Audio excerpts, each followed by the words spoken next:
Ya Allah. Terus bagaimana hubungan dengan anak saya yang sekolah pesantren, Pak? Ini mau Jika nanya. sudah bersuci atau berwudu, kemudian posisikan kakinya batal, wudunya batal. Bismillahirrahmanirrahim. Assalamualaikum warahmatullahi wabarakatuh. Alhamdulillahi hamdan katsiran tayyiban mubarakan fih kama yuhibbu rabbuna wa yardah. Wa asyhadu an la ilaha illallah wahdahu la syarikalah wa asyhadu anna Muhammadan abduhu wa rasuluhu la nabiyya wa la rasula ba'dah. Ahlan wa sahlan para pemirsa Fatwa TV dan para pendengar dimanapun Anda berada. Senang sekali rasanya kami dapat berjumpa kembali dengan Anda di salah satu layanan live interaktif kesayangan kita, di live interaktif Jalan Lurus yang akan dibersamai oleh guru kita, Al-Ustadz Dr. Abdullah Rai MA Hafidhallahu Ta'ala, yang beliau juga merupakan salah satu anggota Dewan Fatwa Perhimpunan Al-Irsyad. Dan para pemirsa Fatwa TV dan para pendengar dimanapun Anda berada, insya Allah dalam 1 jam ke depan seperti biasa kita akan belajar bersama-sama dan bersama-sama juga untuk dapat mendapatkan jawaban dari pertanyaan yang telah masuk di meja redaksi kami dan juga pertanyaan yang masuk melalui layanan line telepon kami tentunya. Dan alhamdulillah juga pada kesempatan kali ini telah membersamai kita walaupun dari jarak jauh Ustaz ya, Masya Allah, Al-Ustadz Dr. Abdullah Rai MA Hafidhallah Ta'ala. Bagaimana kabar Ustaz? Bikhair, alhamdulillah. Gimana antum? Alhamdulillah bersama teman-teman. Alhamdulillah Ustaz. Saat ini kita mau menghadapi ujian tengah semester Ustaz. Mohon doa dan semangat ya Ustaz. Semuanya. Amin, Allahumma amin, Masya Allah. Semoga Ustaz juga bersama keluarga dan staf di pesantren dalam keadaan sehat walafiat Ustaz. Allahumma barik Ustaz. Wa jazakallahu khairan. Baik para pemirsa Fatwa TV dan para pendengar dimanapun Anda berada, tidak lupa juga kami menyapa para pendengar yang mendengarkan siaran ini melalui layanan merelay acara ini melalui berbagai radio yang tergabung aktif di salah satu organisasi Artivisi, Asosiasi Radio dan Televisi Islam Indonesia, Artivisi di antaranya Radio Binbas Yogyakarta, Radio Sahabat Tegal, Radio MD FM Probolinggo, Radio Hang FM Batam, Radio Amuba Pangkal Pinang, Radio Sago FM Sumatera Barat, Gema FM Bontang, Al Hikmah Banyuwangi, Tuah FM Riau, Radio Madinah Caruban, dan yang terakhir Radio Mas FM Sragen.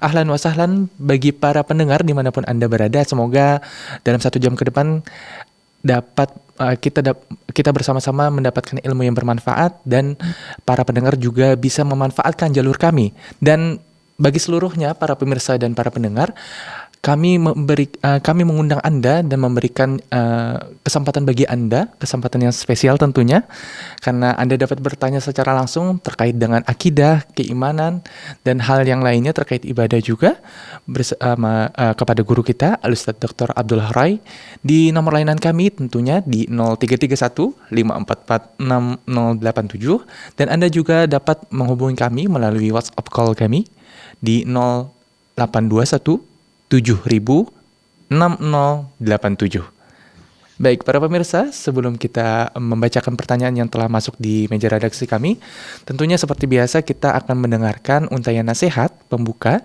dari guru kita, Al-Ustadz Dr. Abdullah Rai MA Hafidhallahu Ta'ala. Kepada Ustadz kami persilakan Ustadz. Baik, jazakallahu khairan. Bismillahirrahmanirrahim. Assalamualaikum warahmatullahi wabarakatuh. Alhamdulillah, wassalatu wassalamu ala rasulillah wa ala alihi wa sahbihi wa man walah. Alhamdulillah, senantiasa kita bersyukur dan memuji Allah Subhanahu wa taala yang telah banyak memberikan kenikmatan kepada kita semuanya. Tentunya nikmat yang paling besar para pemirsa sekalian adalah nikmat hidayah kepada Islam dan berpegang teguh dengan sunnah Nabi SAW. Di antara keyakinan seorang muslim bahwa Allah Subhanahu wa taala telah menyempurnakan agama ini, sempurna mengatur segala sesuatu yang dibutuhkan oleh manusia di dalam kehidupan mereka. Di Di dalam sebuah hadis ada yang datang kepada Salman Al-Farisi dan mengatakan mereka adalah orang-orang Yahudi, mengatakan qad 'allamakum nabiyyukum kulla syai'in hatta al-qira'ah. Sungguh nabi kalian telah mengajarkan kepada kalian segala sesuatu sampai tentang tata cara buang air, tata cara qada'ul hajah. Maka dengan bangganya Salman Al-Farisi mengatakan, ajal, iya, laqad nahana an nastaqbil al-qiblata li gha'itin aw bawlin. Nabi SAW telah melarang kami untuk menghadap ke arah kiblat ketika buang air besar, buang air kecil. Au an nastanjiya bil yamin, melarang kami untuk beristinja dengan tangan kanan. Au an nastanjiya bi aqalla min thalathati ahjar, dan melarang kami untuk beristinja dengan batu kurang dari 3. Au an nastanjiya bi raji'in au bi 'azmin, dan atau beliau melarang kami untuk beristinja dengan kotoran, yaitu kotoran hewan yang kering ataupun dengan tulang. Para pemirsa yang dimuliakan oleh Allah Subhanahu wa taala, demikianlah begitu sempurnanya agama ini, sehingga dalam perkara yang kebanyakan manusia menganggap remeh, sesuatu yang biasa, tidak perlu mendapat perhatian yang besar, ternyata di dalam agama Islam itu diperhatikan. Bahkan Nabi SAW mengatakan di dalam sebuah hadis, at-tuhuru syatrul iman, kesucian, kebersihan itu adalah bagian dari keimanan. Saudara mengingatkan di antara adab-adab yang berkaitan dengan buang hajat. Semoga ini bisa bermanfaat bagi para pemirsa sekalian, supaya kita jangan meremehkan. Yang pertama adalah tentunya seseorang berusaha untuk menjaga auratnya. Dan dahulu Nabi SAW ketika akan buang hajat, maka beliau pergi ke tempat yang jauh dari pandangan manusia. Yang kedua, berdoa sebelum kita masuk ke kamar kecil dengan doa yang diajarkan oleh Nabi SAW. Bismillah, Allahumma inni a'udzubika minal khubuthi wal khaba'ith. Kemudian jangan kita menghadap ke arah kiblat atau membelakangi kiblat, sebagaimana disebutkan dalam hadis tadi. Dilarang untuk menghadap ke arah kiblat ketika kita buang air kecil atau buang air besar. Dan sebagian ulama ada yang membolehkan ketika berada di dalam bangunan. Kemudian di antara adabnya adalah tidak berbicara ketika buang hajat. Di antara adabnya adalah beristinja, yaitu membersihkan bekasnya. Kemudian di antara adabnya adalah seseorang ketika masuk itu mendahulukan kaki kiri, dan ketika dia keluar maka mendahulukan kaki kanan. Kemudian yang terakhir adalah seseorang berhati-hati jangan sampai terciprati oleh najis, meskipun di situ ada air untuk mengguyur, tapi seseorang berusaha bagaimana supaya tidak terkena najis ketika dia buang air kecil misalnya, sampai ya nyiprat ke sana ke sini, sana kemari, sehingga najis ini berada di mana-mana. Tetap harus berusaha bagaimana najis tersebut ya tidak kemana-mana dan tubuhnya dan apa yang ada di sekitarnya ini terjaga. Dan ini sekedar mengingatkan beberapa adab ya di dalam seseorang membuang hajat yang kita sampaikan karena sebagian kaum muslimin terkadang kita melihat atau sampai kepada kita di mana mereka bermudah-mudahan di dalam masalah ini, tidak menutup aurat atau tidak menjaga cipratan air kencing. Padahal di dalam sebuah hadis Nabi SAW pernah mengabarkan ketika beliau melewati dua kuburan dan mengabarkan kepada para sahabat bahwasanya dua kuburan tersebut sedang diazab dan keduanya tidak diazab karena sesuatu yang besar di mata manusia, diazab karena sesuatu yang remeh di mata manusia. Ternyata salah satu di antara keduanya adalah la yastatiru minal baul. Dalam sebuah lafaz dia tidak menutupi dari air kencing. Maksudnya adalah tidak menutupi auratnya. Ya, bermudah-mudahan dalam membuka auratnya ketika buang air. Kemudian yang kedua ada sebagian lafaz la yastanzih minal baul, dia tidak menjaga kesuciannya dari air kencing, sehingga masuk di dalamnya adalah orang yang bermudah-mudahan sehingga air kencing tersebut nyiprat ya kemana-mana sehingga kakinya terkena air kencing atau celananya terkena air kencing dan seterusnya akibat dari tidak berhati-hati. Semoga Allah Subhanahu wa taala memberikan taufik kepada kita untuk menghidupkan sunnah Nabi SAW dan menjalankan syariat ini secara kafah. Demikian yang bisa kita sampaikan. Wallahu ta'ala a'lam. Nah, insyaallah. Jazakallah khairan Ustaz atas untaian nasihatnya, dan hal ini sangat penting Ustaz ya. Kadang banyak kaum muslimin yang menganggap hal ini remeh Ustaz. Masyaallah. Barakallahu fiik Ustaz atas tanbih, atas peringatannya kembali kepada kaum muslimin. Semoga dapat kita bersama-sama mengamalkan apa yang menjadi adab-adab yang harus diperhatikan bagi seorang muslim untuk dalam perihal buang air. Nah, Allahumma barik Ustaz. Baik para pemirsa Fatwa TV dan para pendengar dimanapun Anda berada, kembali kami mengundang Anda untuk dapat memanfaatkan kesempatan atau momentum istimewa ini untuk dapat bertanya secara langsung kepada guru kita Al-Ustadz Dr. Abdullah Rai MA Hafizallahu Ta'ala terkait dengan keimanan, akidah, dan ibadah di nomor layanan kami di 0821 706087. Nomor ini nomor WhatsApp call kami ya, 0821 706087. Dan melalui layanan telepon kami tentunya di 0331 544 6087. Kami ulangi, nomor layanan kami di 0331 544 6087. Baik pemirsa Fatwa TV dan para pendengar dimanapun Anda berada, dan kepada Ustadz kami izin untuk membacakan pertanyaan yang masuk di meja redaksi kami Ustadz.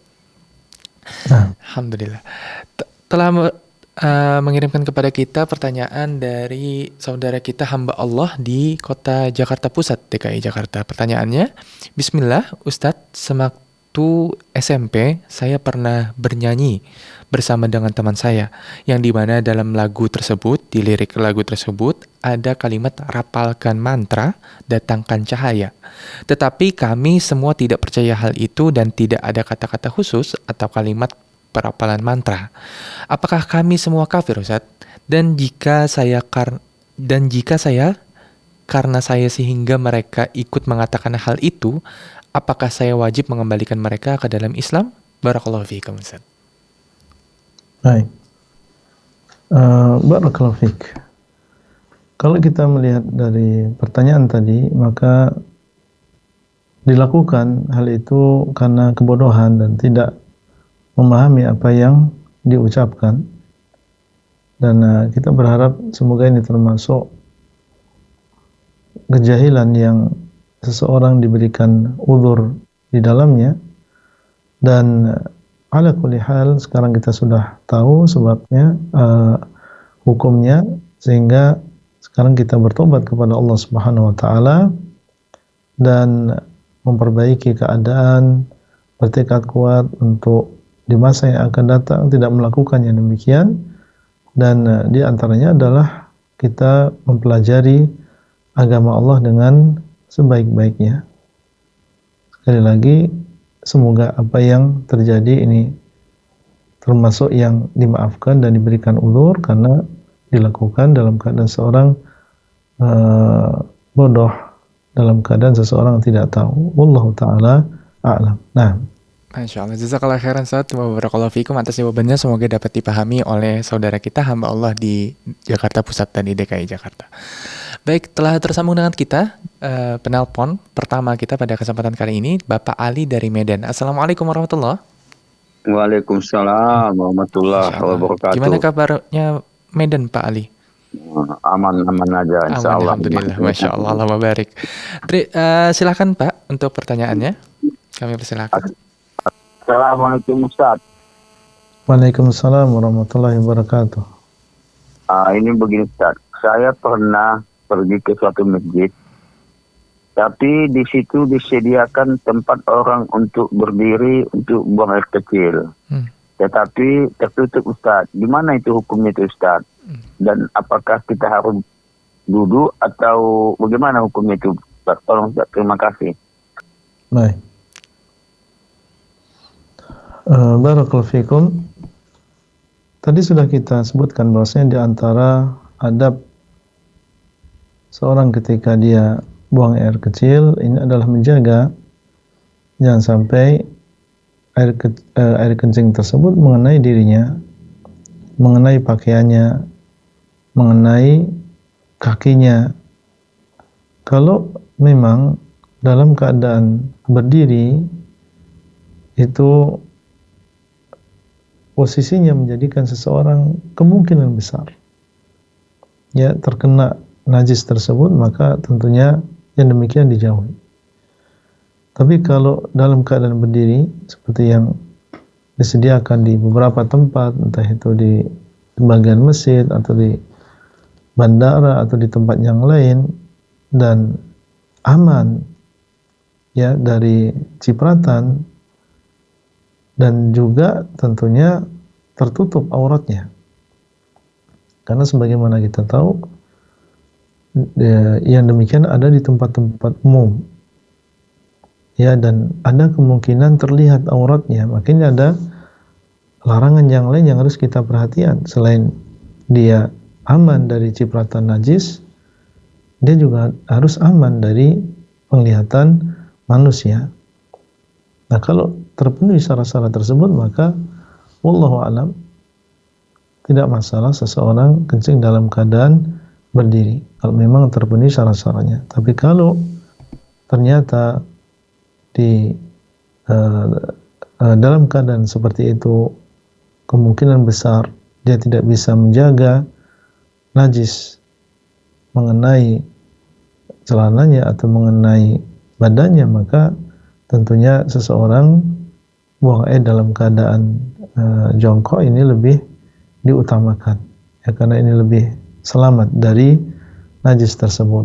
Wallahu ta'ala a'lam. Nah, jazakallah khairan Ustaz, wa barakallahu fikum atas jawabannya, semoga dapat dipahami oleh saudara kita tadi, Pak Ali di Medan. Dan alhamdulillah telah tersambung dengan kita kembali penelpon kedua, Bapak Usman dari Riau. Assalamualaikum warahmatullahi wabarakatuh. Qadarullah, telepon dari Pak Usman. Waalaikumsalam warahmatullahi wabarakatuh, Ustaz. Baik Pak Usman, kami persilakan untuk pertanyaannya. Silakan Pak.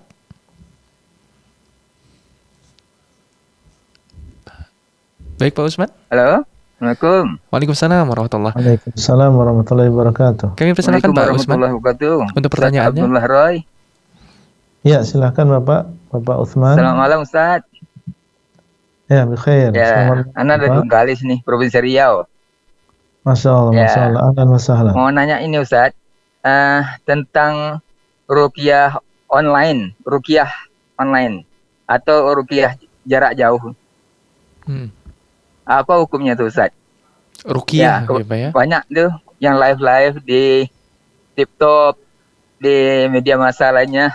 Ya. Baik, baik. Masya Allah. Baik. Mohon jawabannya Ustaz. Selamat malam. Assalamualaikum warahmatullahi wabarakatuh. Waalaikumsalam. Waalaikumsalam warahmatullahi wabarakatuh. Iya, sebagaimana kita tahu bahwasanya ruqyah ini termasuk pengobatan yang syar'i. Seorang membacakan Al-Quran kepada orang yang sakit atau berdoa dengan doa-doa yang diajarkan oleh Rasulullah SAW, atau membaca doa dari dirinya sendiri, yang penting tidak ada di dalamnya kesyirikan. Karena Nabi SAW mengatakan, la ba'sa birruqa ma lam takun syirkan. Tidak masalah dengan ruqyah selama tidak ada kesyirikan di dalamnya. Dan seseorang bisa membacakan Al-Quran, membacakan doa dalam keadaan dia berada dekat dengan orang yang sakit tersebut. Dia datang, kemudian dia membacakan Al-Quran atau berdoa, mendoakan dia dengan kesembuhan. Dan bisa juga seseorang, wallahu alam, ketika dia tidak dimudahkan untuk datang, kemudian dia ingin mendoakan, dia telepon dan dia mendoakan dan membacakan Al-Quran, maka wallahu alam, yang demikian bukan sesuatu yang dilarang. Ya, setahu ana tidak ada sesuatu yang melarang yang demikian. Seseorang membacakan Al-Quran atau membacakan doa lewat telepon misalnya, orang tua berada di kampung dan dia ingin mendoakan, kemudian dia membacakan Al-Quran, tidak masalah.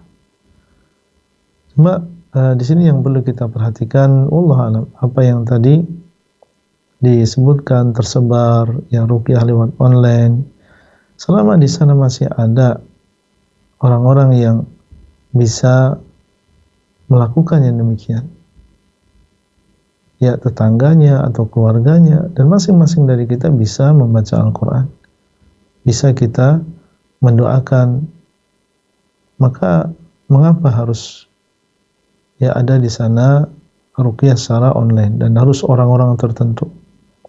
Sementara ruqyah ini bisa dilakukan oleh siapa saja, bukan perkara yang sulit. Masing-masing bisa berdoa, masing-masing bisa membacakan Al-Quran. Ya, sehingga wallahu alam, kalau sampai ini menjadi sebuah kebiasaan atau bahkan diyakini oleh sebagian orang, seandainya bukan si fulan yang meruqyah maka kurang mempan atau kurang hasilnya dan seterusnya, maka ini yang tentunya dijauhi yang demikian. Dan sampai kita ghulu dan berlebihan terhadap sebagian orang menganggap bahwasanya ruqyah kurang bermanfaat, kurang faedahnya kecuali kalau si fulan yang melakukan. Jadi selama masih ada orang-orang di sekitarnya yang bisa meruqyah, maka cukup dengan mereka saja tanpa melakukan ruqyah secara online. Wallahu taala a'lam. Nah, Jazakallah khairan Ustaz atas jawabannya, semoga dapat dipahami oleh saudara kita Pak Usman dari Riau tadi.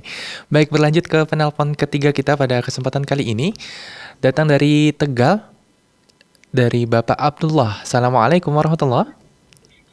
Waalaikumsalam warahmatullahi wabarakatuh. Masya Allah. Pak Abdullah, gimana kabar Iya. Tegal pada malam ini Pak? Alhamdulillah keadaan sehat walafiat. Sehat walafiat, Cuma ya. di Tegal masih belum turun hujan ini. Oh Masya Allah, semoga dalam waktu dekat ya Pak ya. Allahumma Insya barik Allah, Pak amin. Abdullah, Masya Allah. Kami persilakan untuk Pak Abdullah, pertanyaannya Pak. Ya ini.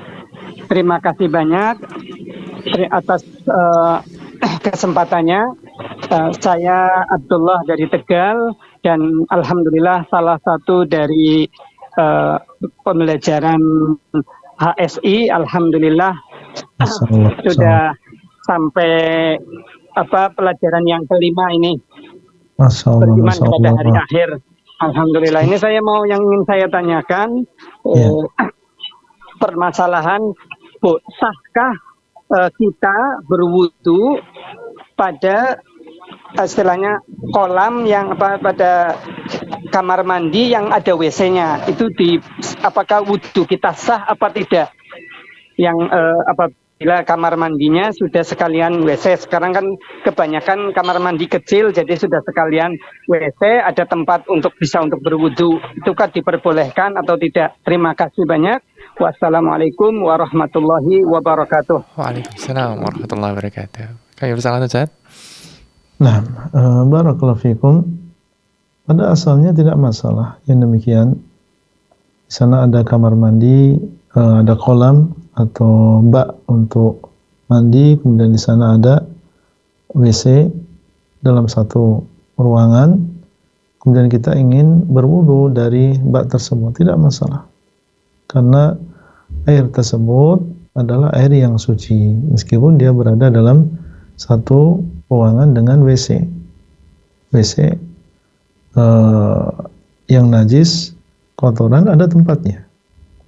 Ya, adapun bak maka dia tetap dalam keadaan suci, tidak berubah, tidak terkena kotoran najis tersebut, sehingga dia adalah air yang suci dan disucikan, boleh bagi seseorang untuk berwudu dari air tersebut. Wallahu ta'ala a'lam. Masya Allah. Terima kasih Ustaz atas jawabannya. Jazakallah khairan atas jawabannya. Semoga dapat dipahami oleh saudara kita, Pak Abdullah di Tegal tadi. Baik, berlanjut ke penelpon keempat Ustaz pada kesempatan kali ini. Datang dari Kota Bekasi, Bapak Yanza. Assalamualaikum warahmatullahi wabarakatuh. Assalamualaikum Pak Yanza. Assalamualaikum. Assalamualaikum Pak Yanza.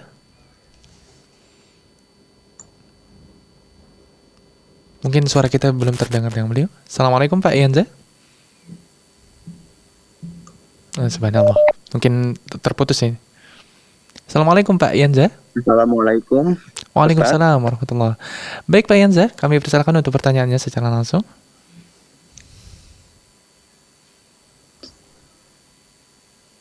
Assalamualaikum Pak Yanza. Saya dahulu pernah bermain game pertarungan yang dimana sewaktu musuhnya berhasil lolos, saya berkata, mungkin ia belum takdirnya untuk mati. Sedangkan waktu saya mati dan dalam game tersebut dan teman saya mulai menyalahkan saya berkata, kalau sudah menjadi takdir untuk mati, ya saya tidak dapat mengubahnya dengan tujuan untuk memberikan pelajaran. Apakah hal tersebut termasuk mengolok-olok agama? Baik. Cukup ya Pak Yanza.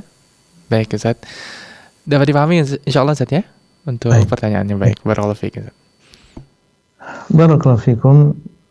Kita kembali kepada sabda Nabi sallallahu alaihi wasallam, innamal a'malu binniyat. Sesungguhnya amalan adalah dengan niat. Wa innamal likulli imri'in ma nawa. Dan bagi seseorang apa yang dia niatkan. Kalau ucapan tersebut maksudnya adalah ingin mengolok-olok agama, maka tentunya ini adalah sesuatu yang berbahaya. Karena ini termasuk nawaqidul Islam. Adapun kalau dia mengucapkan itu dan sungguh-sungguh dia bukan maksudnya adalah mengolok-olok agama, maka semoga yang demikian bukan termasuk sesuatu yang membatalkan keislaman, karena dia mengucapkan ucapan itu dan berdasarkan keimanan terhadap takdir Allah SWT dan bahwasanya kehidupan, kematian adalah dengan takdir Allah. Cuma yang perlu kita ingatkan di sini, tentunya kita dalam kehidupan ini berusaha untuk berhati-hati dan menggunakan waktu dengan sebaik-baiknya. Karena di antara hal yang banyak menguras waktu para pemuda dan juga yang lain adalah permainan yang tadi disebutkan, sehingga sebagian mereka kecanduan dan di dalam permainan tersebut ada hal-hal yang dilarang seperti misalnya musik, yang kemudian wanita yang terbuka auratnya, atau bahkan di situ ada praktek-praktek yang dekat kepada kesyirikan dan juga kekufuran seperti sujud terhadap selain Allah. Tentunya ini sesuatu yang sangat mengkhawatirkan dan ditakutkan. Ini adalah bagian dari usaha musuh-musuh agama Islam untuk merusak kaum muslimin, merusak para pemuda, menjauhkan mereka dari agamanya, menguras habis waktu mereka sehingga mereka pun tidak berpikir untuk menuntut ilmu agama atau mengamalkan agama ini dengan baik. Sehingga perlu kita berhati-hati dan apa yang berlalu biarlah berlalu. Kita sekarang menghadapi apa yang di depan kita ini dengan cara yang baik, ya, dengan ilmu, dengan mengamalkan agama dan tentunya bertobat kepada Allah Subhanahu wa taala dari segala dosa. Nah, wallahu taala a'lam. Jazakallah khairan Ustaz atas jawabannya, semoga dapat dipahami oleh saudara kita Pak Yanza di Bekasi tadi. Dan berlanjut ke penelpon selanjutnya, telah terhubung dengan kita penelpon kelima pada kesempatan kali ini, Pak Badi di Depok. Assalamualaikum warahmatullahi wabarakatuh, Pak Badi. Waalaikumsalam warahmatullahi wabarakatuh. Masya Allah. Kami persilakan Pak Badi untuk pertanyaannya. Ya, Assalamualaikum Ustadz. Semoga Ustadz dan tim Fatwa TV selalu dalam lindungan Allah. Amin. Saya ingin menanyakan Ustadz, mohon nasihatnya dari Ustadz. Saat ini saya sudah bekerja di perusahaan swasta, kemudian Ana mendapatkan tawaran mutasi ke luar negeri di negara yang mayoritas non-Muslim di benua Afrika. Nah, yang Ana tahu kalau Ana menerimanya ada resiko terhadap agama Ana. Dan itu Ana juga khawatir pertentangan dengan hadis Nabi SAW, di mana Nabi berlepas diri dari setiap Muslim yang tinggal di antara orang-orang musyrik. Kemudian juga Allah tidak akan menerima amalan orang musyrik yang sudah masuk Islam hingga ia memisahkan diri dari orang-orang musyrik dan bergabung dengan orang-orang Muslim. Yang Ana tanyakan adalah, Ana berada dalam kebimbangan ini Ustaz. Apakah ini jawaban atas doa-doa Ana karena ada kebutuhan akan nominal uang ya, yang tidak sedikit untuk kebutuhan kesehatan Ana, atau ini hanya was-was syaitan?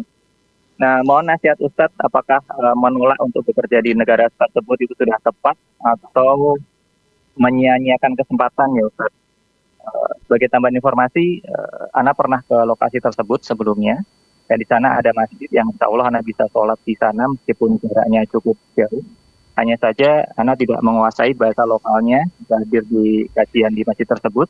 Kemudian Ana juga belum tahu mengenai manhaj kebanyakan Muslim di sana. Kemudian juga Ana juga diberikan kesempatan untuk pulang ke Indonesia setiap 3 bulan sekali. Seperti itu pertanyaan dari Ana. Jazakumullahu khairan katsiran wa barakallahu fiikum. Fiik, barakallahu Pak Badi. Waalaikumsalam warahmatullahi wabarakatuh. Kami persilakan kepada Ustaz untuk jawabannya, Ustaz. Baik, barakallahu fiikum. Sebagaimana kita tahu bahwasanya agama kita ini adalah suatu yang paling berharga yang kita miliki, yang dengannya kita akan bertemu dengan Allahu Rabbul Alamin. Sehingga kita berusaha untuk menjaganya. Tentunya di antaranya adalah dengan mencari lingkungan yang baik untuk diri kita, karena yang namanya lingkungan ini sangat berpengaruh. Dan alhamdulillah Allah Subhanahu wa taala menjadikan kita tinggal di negeri yang mayoritas penduduknya adalah kaum muslimin.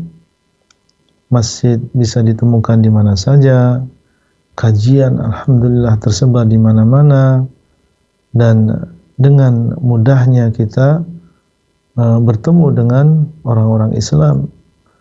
Ditambah negeri kita adalah negeri yang sangat indah, ya, dengan lautnya, dengan hutannya, dengan pemandangan yang luar biasa. Ini nikmat yang tentunya harus kita syukuri. Dan yang namanya kebutuhan ini tidak ada habis-habisnya. Ya, seseorang dia ketika mendapatkan pemasukan atau gaji sekian, kalau dia melihat kebutuhannya, namanya kebutuhan manusia ini tidak akan ada habisnya. Dan hendaknya seorang muslim memiliki qanaah, merasa cukup dengan apa yang diberikan oleh Allah Subhanahu wa taala. Dan tidak lama kita berada di dunia ini. Sebentar lagi kita akan kembali kepada Allah Rabbul Alamin. Sehingga Allah Ta'ala alam, kalau seseorang tidak dalam keadaan yang mendesak, dalam keadaan darurat, maka keberadaan dia di negerinya sendiri, negeri yang mayoritas penduduknya adalah muslimun, dia bisa menjaga agamanya, dia bisa berkumpul dengan anak dan juga istrinya, dan bisa menimba ilmu agama dan mengikuti kajian, maka tentunya ini yang lebih diutamakan. Dan Nabi SAW mengatakan, man taraka syai'an lillah awadahullahu khairan minhu. Barang siapa yang dia meninggalkan sesuatu karena Allah, maka Allah SWT akan menggantikan dengan yang lebih baik. Allah Ta'ala a'lam. Nah, Jazakallah khairan Ustaz wa barakallahu fikum atas jawabannya. Semoga dapat dipahami oleh saudara kita Pak Badi yang dalam dilema untuk memutuskan keputusan besarnya. Semoga Allah mudahkan urusannya. Dan kita berlanjut ke penelpon selanjutnya. Penelpon ke-6 kita pada kesempatan kali ini dari Depok, yaitu Ibu Lina. Assalamualaikum warahmatullahi wabarakatuh, Bu Lina.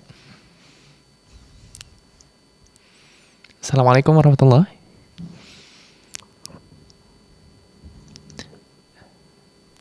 Assalamualaikum warahmatullahi, Ibu Lina. Suara kami Assalamualaikum. Waalaikumsalam warahmatullahi. Kami persilakan Bu Lina untuk pertanyaannya. Sebelumnya Ibu Lina, kami memohon izin untuk bisa Ibu Lina bisa mengecilkan volume televisi atau radio yang ada di sekitar Ibu Lina sehingga suara Ibu Lina terdengar jelas ke kami. Baik Bu Lina, kami persilakan untuk pertanyaannya. Halo. Ibu Lina. Ya. Assalamualaikum Ustadz. Waalaikumsalam. Saya mau. Mohon maaf Ibu Lina, sebelumnya untuk dapat mengecilkan volume televisi atau radio yang berada di sekitar Ibu Lina agar suara Bu Lina terdengar jelas di studio dan kepada Ustadz juga. Barakallahu fiik. Iya Ustadz. Baik Bu Lina, kami persilakan untuk pertanyaan. Ini Ustadz, saya mau tanya, kalau kita berniat melakukan haji tamattu, bolehkah ketika berumroh diniatkan untuk membadalkan orang tua dan hajinya untuk saya? Dan saya sudah pernah umroh sebelumnya. Demikian pertanyaan saya Ustadz. Jazakumullahu khairan wa barakallahu fiik. Assalamualaikum warahmatullahi wabarakatuh. Waalaikumsalam warahmatullahi wabarakatuh. Baik Ustadz. Boleh orang yang bertamattu, yaitu dalam safar dia melakukan dua ibadah sekaligus, yaitu umrah dan juga haji. Boleh bagi dia untuk memisahkan. Umrahnya diniatkan untuk orang tua, sedangkan hajinya untuk dirinya sendiri. Dan dia statusnya adalah mutamatti', statusnya adalah orang yang bertamattu', karena dia dalam satu safar melakukan dua ibadah sekaligus, meskipun dia niatkan umrahnya untuk orang tuanya. Ini tidak membatalkan tamattu' dia adalah jamaah haji yang melakukan haji tamattu', sehingga kesimpulannya tidak masalah seseorang memisahkan dan meniatkan umrahnya untuk orang tua sedangkan hajinya untuk dirinya sendiri. Wallahu ta'ala a'lam. Nah, insyaallah jazakallah khairan Ustadz wa barakallahu fikum atas jawabannya. Semoga dapat dipahami oleh saudari kita Ibu Lina di Depok tadi. Baik para pemirsa Fatwa TV dan para pendengar dimanapun Anda berada, kembali kami mengajak Anda untuk dapat berpartisipasi mengikuti layanan live interaktif kami di nomor layanan kami tentunya di 0821 706087. Ini nomor WhatsApp call ya teman-teman. atau para pemirsa Fatwa TV dan para pendengar dimanapun Anda berada. WhatsApp call kami ulangi di 0821 706087. Dan Anda juga dapat menghubungi kami di nomor layanan kami di 0331 544 6087. Anda juga dapat melayangkan pertanyaan melalui website kami di www.fatwatv.id dan www.dewanfatwa.com. Baik Ustadz, kami izin untuk membacakan pertanyaan yang masuk kembali di meja redaksi kami. Datang dari saudara kita di DKI Jakarta Pusat kembali, di saudara Ian. Pertanyaannya, Bismillah, saya pernah membuat lelucon tentang agama di tongkrongan saya, dan saya ingin bertaubat dan mengucap ulang syahadat. Apakah adanya saksi menjadi syarat sah taubat atau dianjurkan, Ustaz? Barakallahu fikum. Ya, alhamdulillah. Kalau kita ingin bertobat kepada Allah SWT dengan memperbaharui syahadat kita karena kita merasa lelucon tersebut adalah bagian dari mengolok-olok agama Allah SWT, maka silakan, dan itu yang wajib untuk kita lakukan, dan tidak disyaratkan seseorang harus mendatangkan saksi.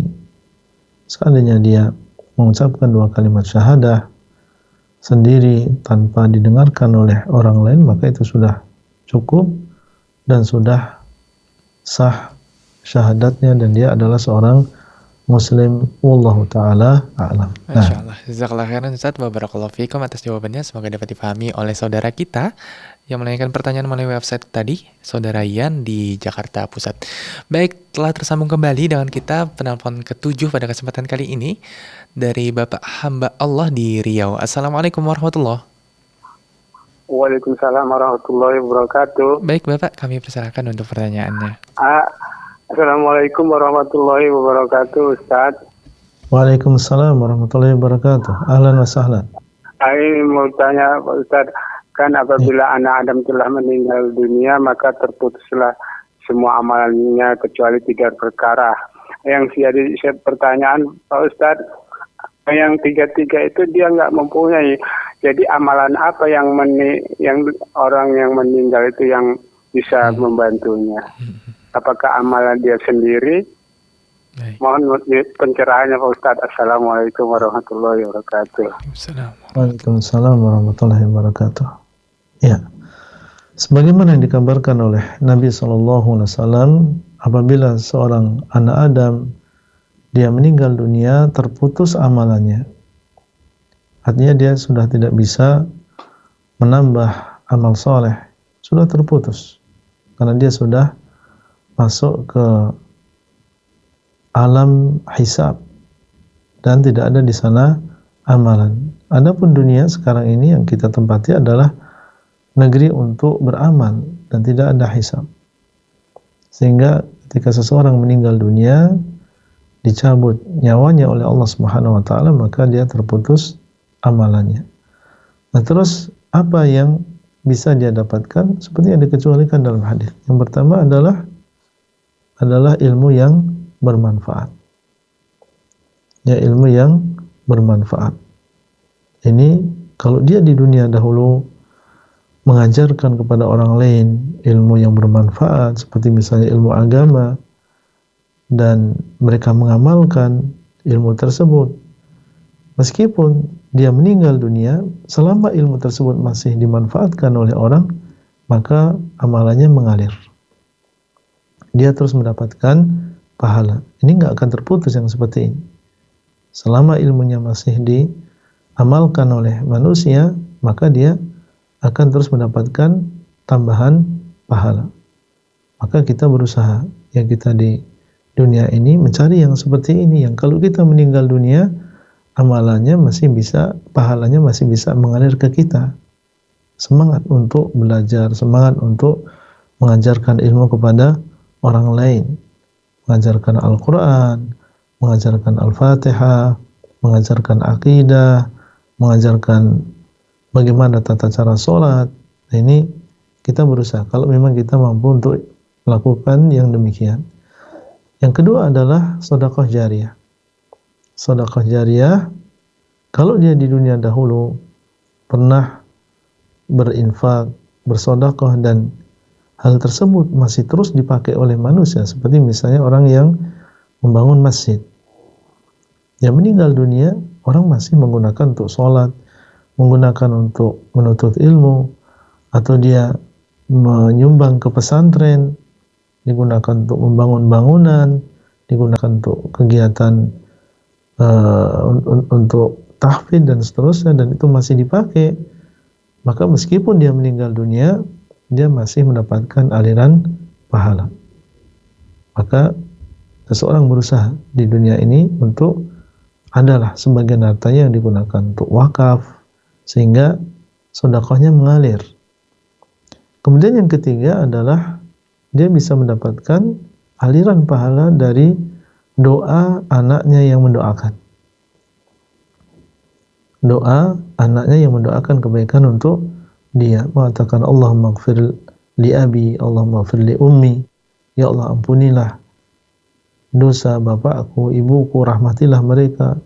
Terus dia mendoakan, meskipun orang tua telah meninggal dunia, tapi dia mendapatkan manfaat karena didoakan oleh anak-anaknya. Dan tentunya ini perlu perjuangan untuk mendapatkan anak yang soleh, yang ingat kepada orang tuanya, yang tidak lupa dengan orang tuanya, terus mendoakan, ya, dalam keadaan dia sholat, dalam keadaan apa saja, dia berusaha untuk menyisipkan doa kebaikan untuk orang tuanya. Ini perlu perjuangan, ini perlu kesungguhan kita dalam mendidik mereka. Nah ini, jadi hadis ini sendiri menunjukkan kepada kita tentang apa saja amalan-amalan yang ketika kita meninggal dunia itu bisa tetap menghasilkan pahala kebaikan untuk kita. Itu diantaranya disebutkan dalam hadis ini, dan diantaranya adalah umrah dan juga haji yang dilakukan oleh orang lain, seperti anak kita, dia menghajikan kita atau mengumrahkan atas nama kita, maka ini bisa pahalanya sampai kepada kita. Demikian pula sedekah yang dilakukan oleh orang lain atau anak kita atas nama diri kita meskipun kita meninggal dunia, ini juga termasuk yang bisa sampai kepada kita. Wallahu ta'ala a'lam. Nah, Jazakallah khairan Ustaz atas jawabannya. Semoga dapat dipahami oleh saudara kita Bapak hamba Allah di Riau.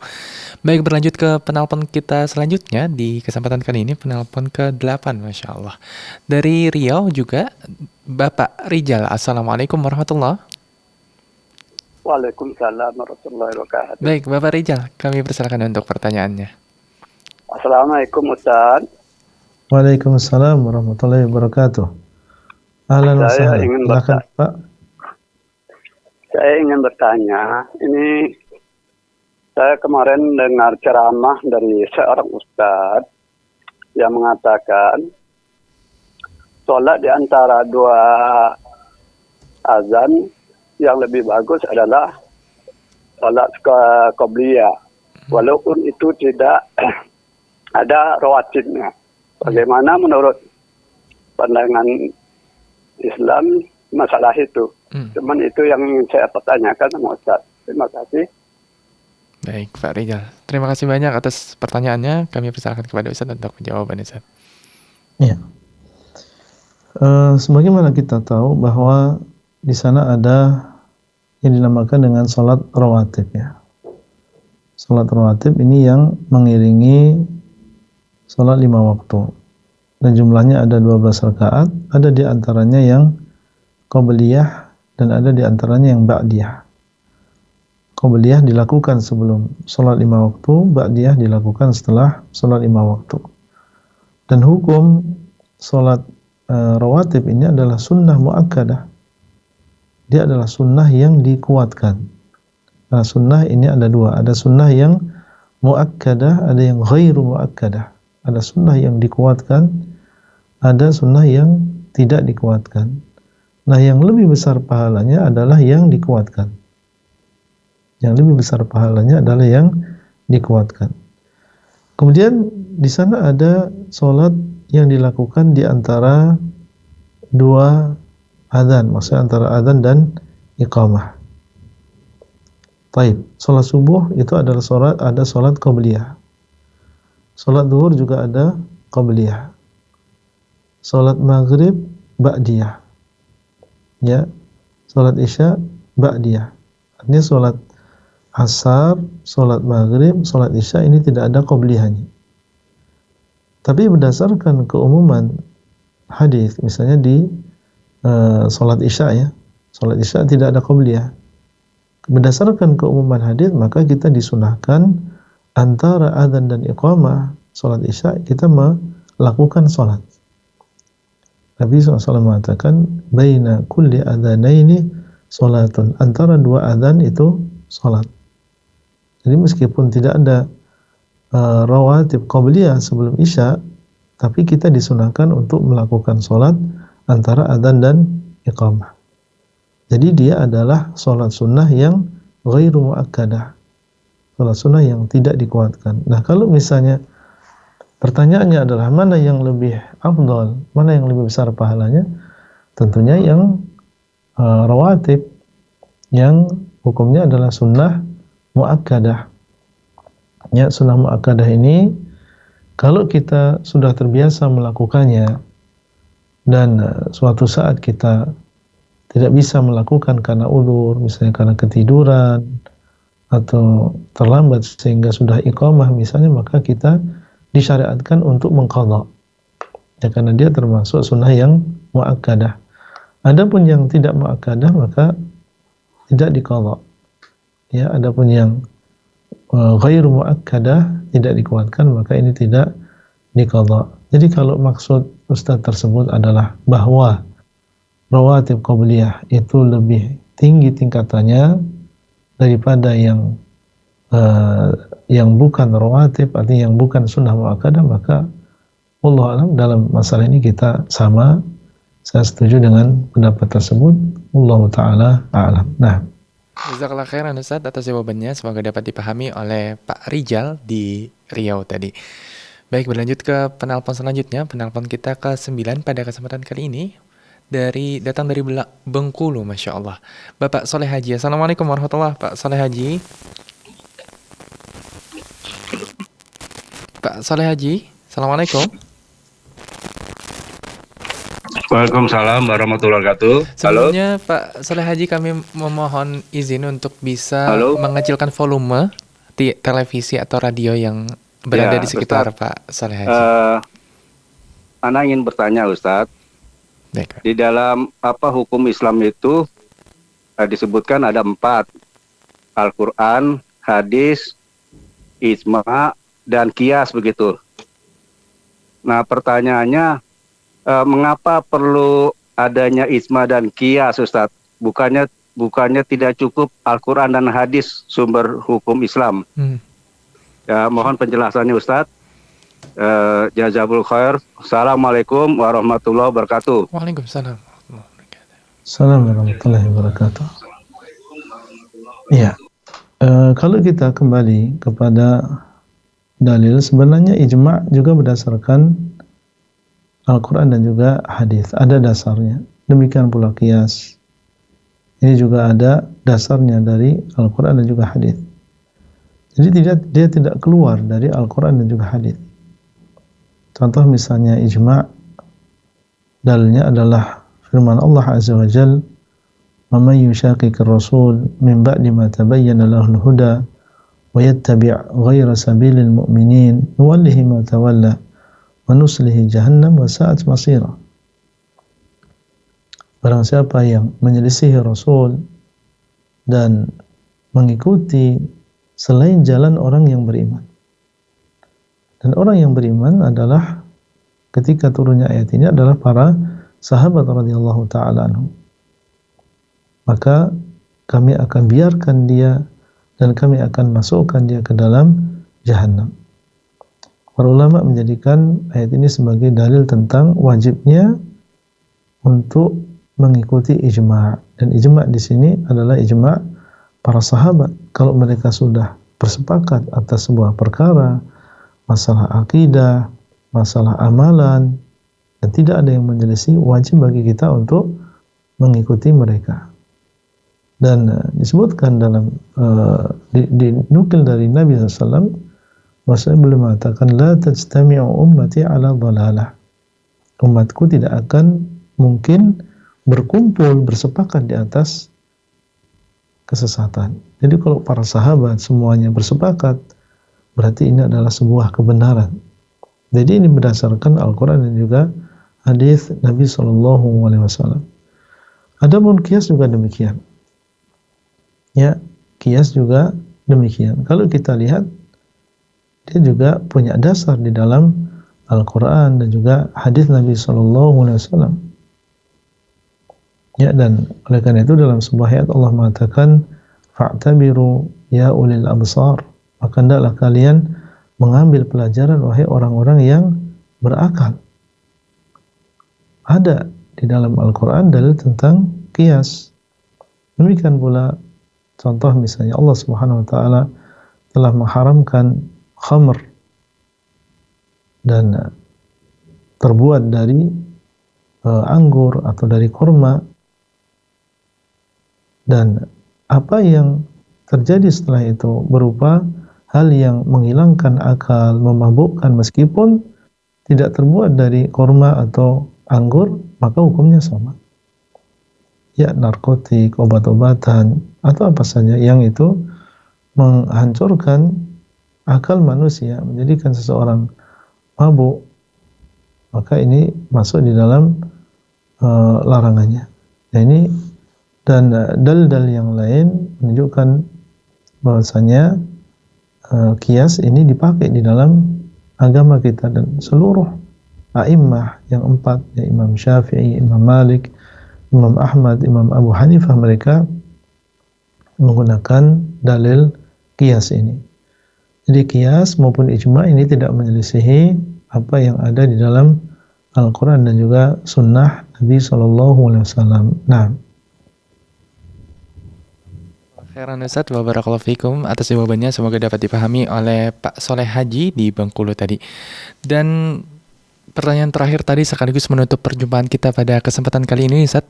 Masya Allah, jazakallah khairan Ustaz atas berbagai jawaban dan ilmu yang bermanfaat pada kesempatan kali ini. Semoga Ustaz beserta keluarga dan tim selalu dalam rahmat Allah dan sehat walafiat. Allahumma amin.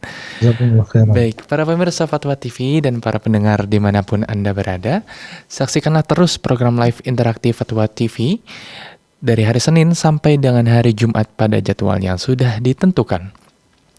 Untuk mengetahui segala informasi terkait dengan Fatwa TV dan Dewan Fatwa Perhimpunan Al-Irsyad, Anda dapat mengakses website kami, yaitu www.dewanfatwa.com atau fatwatv.id. Dan kami juga mengajak Anda untuk dapat mengikuti live interaktif pada besok hari dengan live interaktif program Kembali ke Hadis Nabi SAW bersama guru kita, Al-Ustadz Dr. Muhammad Haikal Ali Basyarahil MA Hafidhallahu Ta'ala, pada hari Kamis, setiap hari Kamis tentunya pukul 10.00 waktu Indonesia Barat. Dan kami juga mengajak Anda untuk berkontribusi dalam dakwah Islam melalui rekening aktif yang bisa Anda saksikan di layar kaca Anda sekarang. Usai sudah perjumpaan kita pada kesempatan kali ini, kita tutup dengan doa kafaratul majlis. Subhanakallahumma wa bihamdika asyhadu an la ilaha illa anta astaghfiruka wa atubu ilaik. Saya mewakili kerabat kerja yang bertugas pamit undur diri. Wassalamualaikum warahmatullahi wabarakatuh. Waalaikumsalam warahmatullahi wabarakatuh. Terus bagaimana hubungan dengan anak saya yang sekolah pesantren, Pak? Ini mau nazar sudah bersuci atau berwudu, kemudian bersentuhan dengan suami.